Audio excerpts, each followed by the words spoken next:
I've got one for you here. Okay. From Jack. Yep. The various numbers. Is Kennedy Senior the most influential coach of the AFL as he set up the Hawks' modern dominance? I would qualify that by saying if you're talking about influence over the way a side plays and I guess establishing trends which take over the game as a whole, no. If you're talking about impact on a club, absolutely, and by some margin. Oh, in fact, you might say Jock McHale and Collingwood.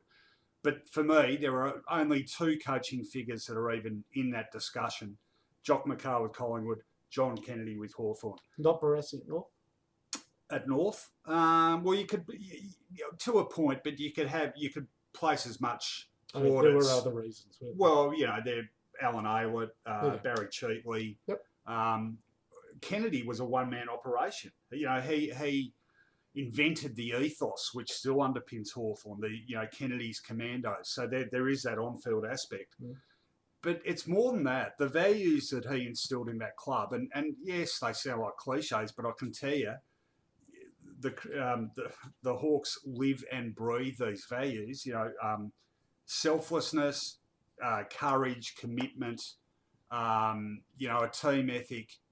I've never, in my time covering footy, I've never come across another club that lives and breathes those values so consistently as the Hawks. Even in their rare sort of down periods in the last 50 years, they've always been honest toilers. Like, you never talk about Hawthorn getting absolutely flogged by 100 points. It happens so rarely. And people don't realise what a low point they came from. They were a laughing stock in the AFL.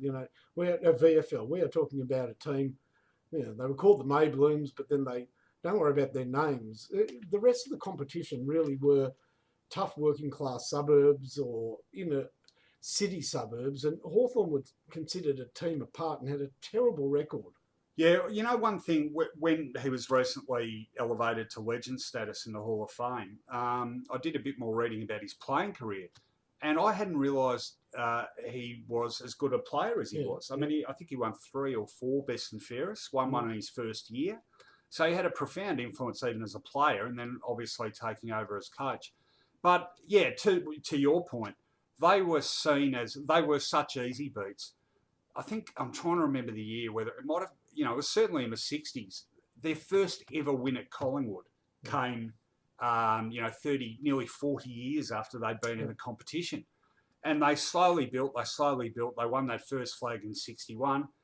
And this says it all. Since 1971, they have won a premiership on average, one every 4 years. And no other club even comes close to that. It's just remarkable. And the number of times they've been written off. I can remember in the mid-80s, Essendon beat them, in 2 successive grand finals. After Carlton beat them in 87, they'd lost 3 out of 4 grand finals. I wrote this myself. They're gone. They are too old and they're too slow. But they would just keep coming back. They got incredible durability out of their senior players, not only in terms of getting on the park, but playing consistently good football. That all comes back to John Kennedy and that value system.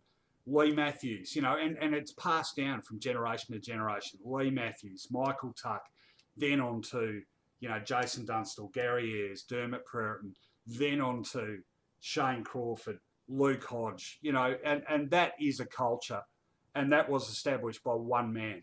And, look, you're talking great names in VFL/AFL footy.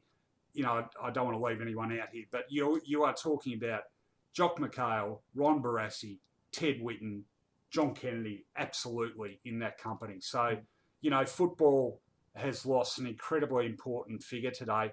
And, public life, well, he hasn't been in public life, but humanity has lost a really important figure, because one thing I loved about him most was just his humility.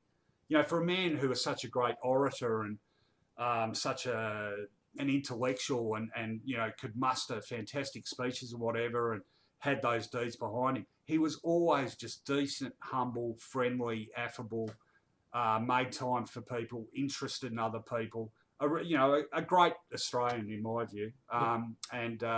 Look, condolences to the whole Kennedy clan, but what a legacy that man left.